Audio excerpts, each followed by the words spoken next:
মুআয ইবনে জাবাল রাদিয়াল্লাহু তাআলা আনহু বলছেন যে একদিন রাসূলুল্লাহ সাল্লাল্লাহু আলাইহি সাল্লাম আমার হাত ধরে বলছেন, হে মুআয, আল্লাহর কসম আমি তোমাকে ভালোবাসি।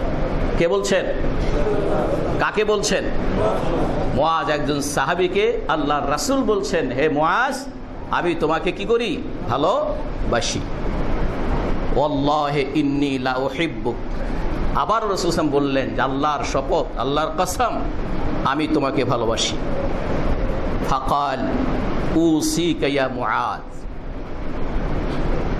উসিকা ইয়া মুআয, অতএব আমি তোমাকে নির্দেশ দিচ্ছি, আমি তোমার কল্যাণের জন্য কিছু কথা বলে দিচ্ছি। লা তাদাআন্না ফি দুবুরি কুল্লি সালাতিন তাকুল, প্রত্যেক ফরজ নামাজের পরে তুমি এই দোয়াটি পড়তে কখনো ভুলে যাবে না, কখনো এই দোয়াটি পড়া ত্যাগ করবে না। সেই দোয়াটি কোনটি?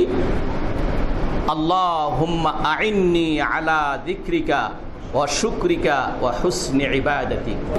অর্থ হচ্ছে, হে আল্লাহ, আপনি আমাকে আপনার কৃতজ্ঞতা, আল্লাহ আপনার জিকির করা, আপনার কথা সব সময় স্মরণ রাখা, সব সময় আপনার কথা স্মরণ করে আপনার কথা মতো চলার জন্য আপনি আমাকে সাহায্য করুন।